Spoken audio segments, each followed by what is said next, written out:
So you'll want to get straight to the show. So you'll want to know what you need to know. You want to know what we're all here for. Well, you better get hip to Podcast by George. Podcast by George. Podcast by George. He knows what he's fighting for. It's Podcast by George. Podcast by George. Want to know what we're fighting for? Hello, hi, how are you? Welcome back in to another podcast by George. We've got a story I just couldn't go without covering, and it's out of the Des Moines Register, the USA Network, and it's one of those stories, and you've heard me talk about it before. When I come across it, I go, what in the hell? I mean, that's the way this article struck me. And it has to do with the 1619 Project, and we've got an expert coming on the Podcast by George live line for the first time, and want to welcome him on in. It's Iowa State University History and African American Studies professor Brian Benken. Now, have I got that name right, Brian? Is that the pronunciation correct? Very good, yeah. That's okay, great. Well, thanks for coming on here with us. I'm going to bring this up on screen. Again, this is out of the USA. I don't want to give the name of these reporters because I used to be a reporter and I never thought that I got enough credit for the stories that I was covering. So Melody Mercado and Samantha Hernandez wrote this story. It says, a bill that would ban using the 1619 Project. Now, an Iowa measure to ban public schools from using a project that teaches about slavery won subcommittee approval Tuesday, making it eligible for consideration by the state's House Education Committee. Now, when I was in the news business, I wasn't a state house reporter, and this is one of the reasons, because you can really get in the weeds on these early bills and their movement through the House. Sometimes nothing ever becomes of them, but this is so outrageous. I mean, it made the front page of the paper, and I just had to cover it. The bill, House File 222, sponsored by Representative Skylar Wheeler, a Republican from, Orange City, folks. Steve King country up there in northwest Iowa. Now, if I was a student of Professor Benken, if I wanted to get a thesis or a master's, and I'm too dumb to do those things, I barely got out with my bachelor's, I would go into northwest Iowa and figure out what's going on up there. I mean, it's borderline bizarre. We've talked about it before on the podcast, but this is out of Orange City, this representative, and it's he's sponsoring the bill. Would ban schools, colleges, and regents institutions from incorporating the 1619 Project or any similarly developed curriculum in U.S. history classes, and would take away state aid from institutions that use it. And if you're not familiar, the 1619 Project, published in 2019, aims to rename the way slavery and the contributions of Black Americans are presented. The Iowa measure, get this, is similar to measures that have been introduced in Arkansas and Mississippi. We're right up there with Arkansas and Mississippi, folks. We've got this Republican-controlled state house and governor's office in the state of Iowa, and here we go. Backers in all three states argue the project misrepresents U.S. history. Okay, so let's bring this down. We'll get back to it here in a second, but I wanted to get to our guest here. So, Professor Benken, the 1619 Project, and I've got a basic, fundamental, rudimentary understanding of it. For one thing, the reporter, the people that put it together, it's a work of journalism. The introduction to it won a Pulitzer. It goes back to talking about how the entire country, really, slavery was always present. It was a huge part of what we were then, and it's still a huge part, argues this project, of what we are today. Is that a capsule that's anywhat accurate in your mind? I mean, it's a good overall, if you will, synopsis, I guess. I would start out by pointing out that Nicole Hannah-Jones, who's the New York Times reporter that wrote that introductory essay and that helped put the whole project together, is a native of Waterloo, Iowa. Yes. And she won the Pulitzer Prize for that particular piece. So, a really big deal. And there's an Iowa connection, I think has struck a lot of people as interesting in that, now we have this project that they're trying to it says ban, the actual legislation, House File 222 says that funding would be reduced for, institutions that utilize the 1619 project, right? So not necessarily a technical ban, but certainly an attempt to lessen the use of the project itself. But yeah, the whole idea is that the first recorded individuals of African ancestry who came to what was then, English North America, what became the United States. They basically arrived a decade or so after the founding of Jamestown in Virginia, and that was in August of 1619. And this project is trying to reframe our understanding of what became the United States by centering the African American experience. So it's not just slavery, but it's the Black experience in what became the United States. And what they do is they kind of track racism and sort of the racial dynamics, if you will, going back to that point and on up to the present day. So one of the things that I thought was really interesting and important about the project was the way there's kind of this longue durée, if you will, examination of race, and the various people that are writing in the project, many well-known individuals, well-known historians, journalists, activists. So Brian Stevenson, for example, wrote one of the essays on mass incarceration. He's been somebody that's been really, really important, basically trying to help people that are either on death row or to actually get rid of the death penalty. Kevin Cruz is a really well-known, well-regarded American historian. So there is this, and what Schuyler Wheeler and others have talked about is there's this perception that somehow this is left-leaning propaganda or indoctrination or all that sort of stuff, and that it's just full of errors and mistakes, and it's just, it's propaganda, not history, not journalism, and so it's got to go. And, I suppose part of it is just your perspective, your political perspective or otherwise, but most of that stuff just really isn't true. The things that they're talking about in that project, historians and folks in African American studies, we've been talking about those things for going on 25 years now. So, maybe it's provocative in some ways. There is some information in the 1619 project that is new, but a lot of it is fairly well known. And what the New York Times did, I think, was try to put it out there in a way that perhaps would make it more popular than the average American historian. I love what I do, but I'm, not that many people are going to read my works, but in the New York Times, people will. And I think that's maybe it's the reach, if you will, that makes it really important. That and the controversial side of it, and that perhaps is a good thing too, because the sensational part of it gets people to pay attention and take a second look at it. I did when I looked at it, and they said, the Civil War was fought over slavery. Okay, that's what we're taught in schools. The 1619 Project says a lot of the Revolutionary War had to do with slavery. Now, I wasn't aware of that. I mean, I looked at history and I thought, okay, the American South, if it hadn't been for the cotton gin and slavery, those people would have been on small farms down there starving to death, probably. The American South was because of slavery. That was their engine, kind of in the pre-industrial age, although there was some industry. The cotton gin's a good example. But the slaves made the South, but they were also a big part of early America north of the Mason-Dixon line, according to the 1619 Project, correct? Yeah. So that was one of the things that made the project controversial is they tie back slavery to the revolution, and I think in some ways, make the revolution another war fought about slavery, sort of similar to the Civil War.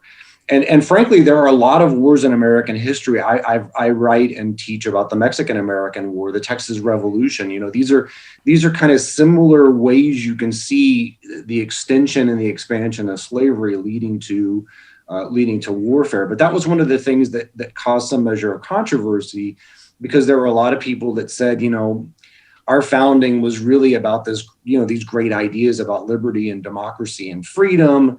And so you can't say it was about slavery. That just makes it sound not grand or not important or negative, not positive. There were some folks that argued that there was some misinterpretation So there's a legal case, the Somerset case that was talked about in the 1619 Project, which was an English case. It's not really important, I don't think, for us to get into the weeds on that one. But there were folks that say, that case really, it didn't have anything to do with the revolution. It didn't have any impact. The other thing is the famous Dunmore Proclamation. That proclamation basically said to enslaved Africans that if you leave your plantation, leave the sort of master class where you're being held, and come to our ranks, we will guarantee you freedom. And there were a lot of people that were motivated to fight on behalf of the revolution to make sure that didn't happen. What the 1619 Project did is it made that kind of one of the centerpieces of the revolution. And there was some pushback there. They kind of retracted. They didn't retract it. They pulled back just a little bit. Instead of saying it was this major thing, they said, some people were motivated by, a need to protect slavery and that sort of thing. And like, from my perspective, part of what the 1619 Project does that I think is interesting is it offers a certain interpretation. And that's really one of the things that historians do, right? We have these facts. Sometimes the facts they're not always clear. They're not always like, this tells us exactly this one thing, and there can be no deviation from that thing that it tells us. But in other cases, facts just lend themselves to different interpretations, different analysis. And to me, that's one of the things that makes history fun and interesting, is we can have a conversation and a debate. How impactful was slavery? Did it matter? Was racism a part of these conversations at the time? And asking and talking about those questions, to me, is really one of the fun things about history. You don't have to agree with that particular perspective, but it's still, I think, an interesting one to talk about and think about. And that's really why I have a problem with this kind of legislation. It would seek to deny us the ability to do that, and as an educator, like, that's what I want my students to do. I want them to think, and I want them to think critically about these things and have these conversations. And Schuyler Wheeler and other people like him are in essence saying, no, you're not allowed to have that conversation. Well, it's a conversation, and as you mentioned, a lot of the things in the 1619 Project are just fact. Some of it's open to interpretation, some of it's very controversial, but there are things that are fact, that are history-based, that need to be taught.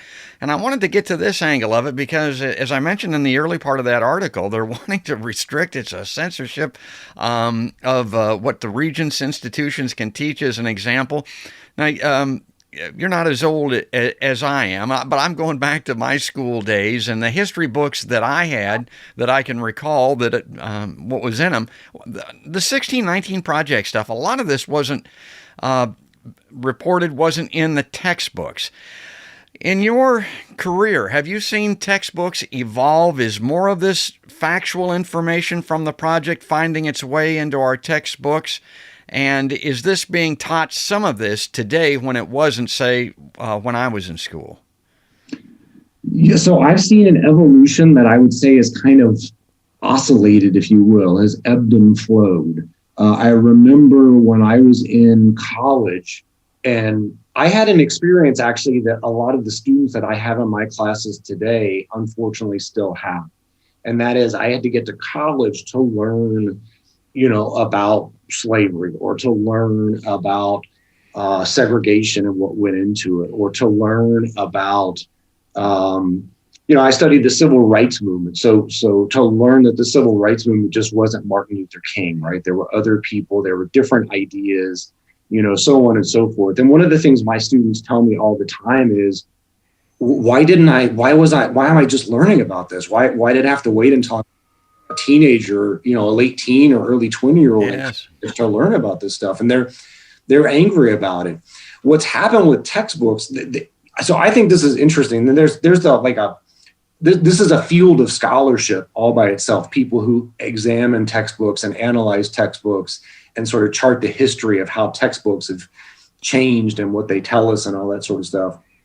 I remember in the 90s when I was in college and I was learning about some of these things, and my my brother-in-law, who was a high school student at the time, had a question about something, related to history. And I checked his textbook, and it actually did a pretty good job talking about slavery in the United States. And I remember thinking, like, oh my God, thank goodness, I'm kind of surprised about that. However, one of the things that happens quite a bit is people in a particular state with a particular political viewpoint and political power oftentimes have the ability to sway what goes into textbooks. And Texas actually is really, really important in that regard. And one of the things that's happened in Texas is the State Board of Education has basically said, and the legislature has said, anything that we see is like, I don't know, too left-leaning or not in line with the Republican agenda or whatever it might be, it either has to change or it's got to be tweaked. So one of the big tweaks, and this was in I want to say in the early 2010s, was there was a textbook that was adopted that basically referred to the trade in enslaved people from Africa to the Americas, to those people as immigrants. And just anytime you have that sort of like they're laborers who are immigrants, it's like changing the language of what's really going on there. One of the other things, and some of it you like politically you can understand, but it also is silly, as they like got rid of any reference to Hillary Clinton. Yeah. Now, whatever you might feel and your audience might feel about Hillary Clinton politically, as a figure, she's been an important historical figure in this country going back to the 1990s, if not before that. And so just to eliminate her, of course, right at about the time that she was running for president, those aren't educational decisions. Those are political decisions, right? And so that's what I've seen with textbooks is you have maybe these examples in the 90s or into the early 2000s where it's like, wow, that's really great. That's in there.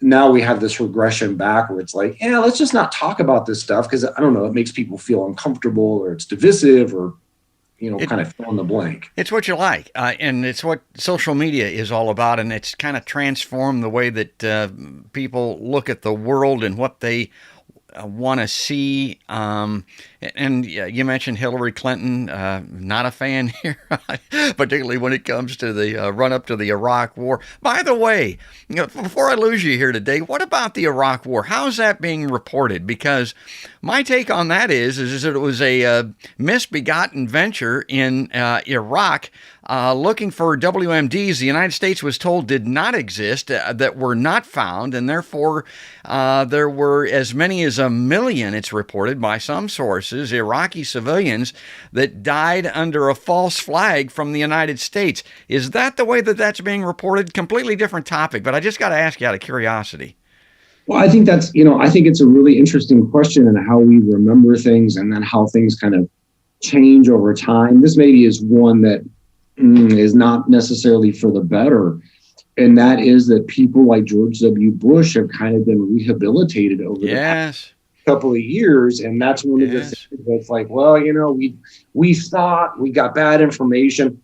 All that stuff was talked about at the time. Yes. All of it was known at the time, but that was ignored. The whole weapons of mass destruction thing, we pretty much knew that they didn't exist, but it was a good justification. And so now what they're doing is kind of going back to some of that, like, maybe it wasn't, frankly, in comparison to the last 4 years, George W. Bush looks really, really good compared to a Donald Trump. And so I think that's why a lot of people are like, oh my God, if we're going to have a Republican like George W. Bush, and a lot of us look back and say, remember the body count. That's what I tell people. And I get into that same argument and they say, well, nobody knew. Well, I knew. I was standing on a street corner with a sign along with my wife before the Iraq invasion saying, listen to the UN. Now, if I knew, some other people probably should have known. And we mentioned a couple of them there, and George Bush and Hillary Clinton. Well, we got to go. I'm running out of time here. I just wanted to hit on a couple of just quick hitters from the 1619 Project. I want people to check this out in particular. And if you get an opportunity to contact your representative, if you're at a town hall or whatever, hey, my God, don't restrict factual information like this project in our textbooks. Don't allow this form of censorship, particularly when it comes to our institutions of higher learning, God, the Regents institutions. But I thought it was very striking. It teaches about, and maybe this has to do with Orange City that I started talking about earlier. There are people in this country that still believes in the golden rule. He or she who has the gold rules. And that really is the way the entire hierarchy of the United States was under the slavery system. Pro-slavery politics and right-wing politics are connected, according to the project. Take a look at that. And of course, slavery shaped the capitalistic system that we live in today. And I say it's got a lot to do with why we still resist giving people a UBI or health care, Medicare for all, in a pandemic, because we do not give people that have nothing anything. And one final question here, real quick, as we get ready to go out. You know, this invasion of the Capitol and the sacking of the Capitol by these insurgents. There was all this 1776 stuff. And I've been paying attention to this, hearing it, and some people say, oh, you know, it's 1775, you don't know your history. Well, whatever the case might be. Is this craziness over 1776, is this partially an outgrowth over, is it a reaction to the 1619 project we mentioned about 1776 and slavery, or is that just, am I assuming too much there?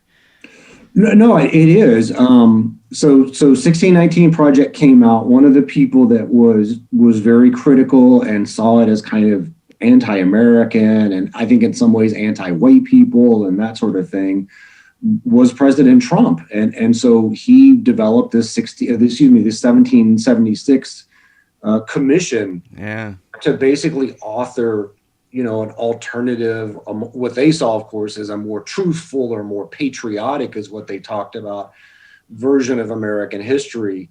That commission did, you know, release a report. As far as scholarship is concerned, I'll be perfectly honest and say that it was a joke.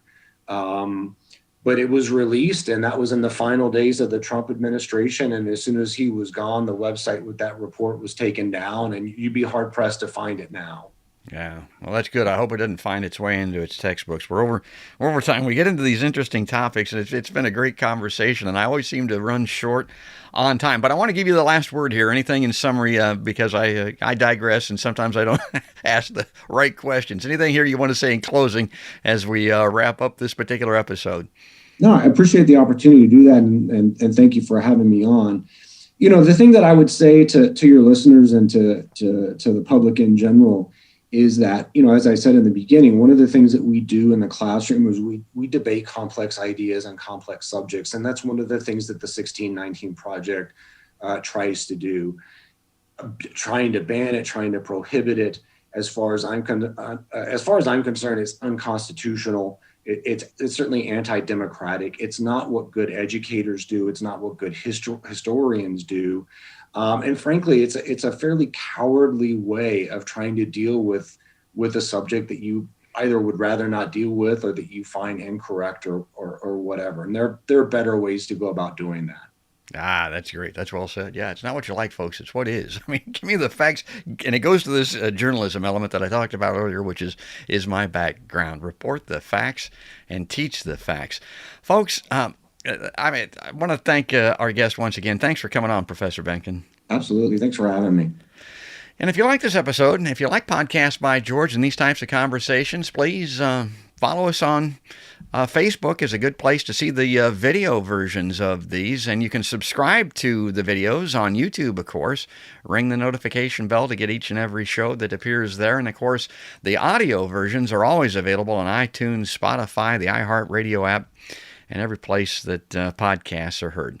But that's going to do it for right now. That's going to wrap it up. That's all there is, and there ain't no more. That's another podcast by George.